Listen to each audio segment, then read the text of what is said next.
ইমানদার কারো কপালে লেখা থাকে না, কপালে লেখা থাকে না। ইমানদার কারো কপালে লেখা থাকে না, ইমানদার কারো হাতে লেখা থাকে না। ইমানদার লেখা লিপিবদ্ধ হয় তার কলমের মধ্যে।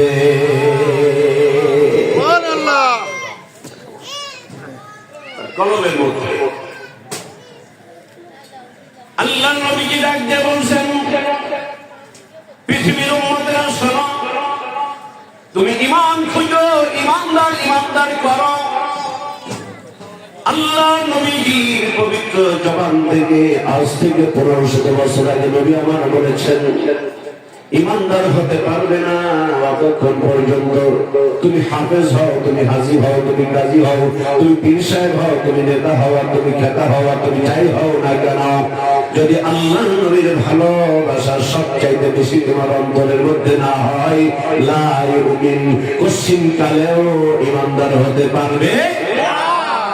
অতএব ঈমানদারের 1 নাম্বার বৈশিষ্ট্য ইত্তাকুল্লাহ, আল্লাহর ভয় তার অন্তরে থাকতে হবে। নাম্বার 2 হুব্বে রাসূল, নবীর মহব্বত, নবীর ভালোবাসা যার অন্তরে যত বেশি, আমার দরদি শাইখ বলেছেন তার ঈমানও তত বেশি।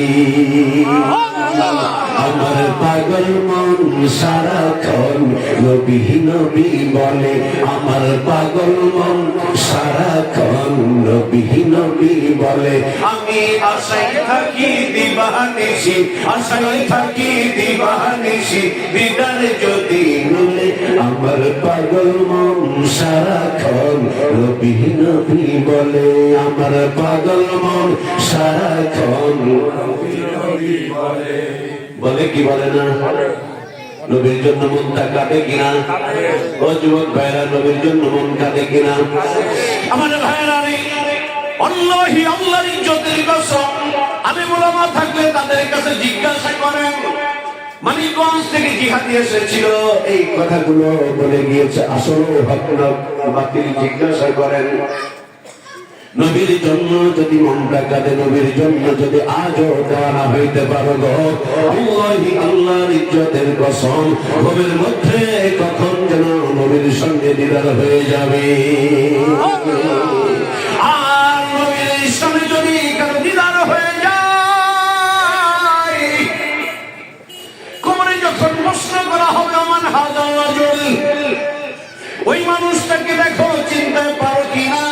এই পৃথিবীতে থাকতে যদি নবীর শানে আমরা আপনার মহব্বতটা লাগাইতে পারি, নবীর জন্য যদি দেওয়ানা হইতে পারি, এই সময় কবরের মানুষটা উত্তর দেবে, হ্যাঁ হ্যাঁ হ্যাঁ, আমি চিনতে পেরেছি, ওই মানুষটা সেই মানুষ উহুদের ময়দানে ইসলামের জন্য যিনি কান্দান শহীদ করে দিয়েছিলেন। হ্যাঁ, আমি চিনতে পেরেছি এই মানুষটা সেই মানুষ। তায়েফের ময়দানে যখন দিনের দাওয়াতি মেহনত নিয়ে গিয়েছিলেন, এই মানুষটাকে পাগল বলে আখ্যায়িত করে একবার নয়, দুইবার নয়, তিনবার জমিনে বেহুশ করে দিয়েছিল। এই মানুষটা সেই মানুষ, রাহমাতুল লিল আলামিন। আওয়াজ করে বলুন সুবহানাল্লাহ।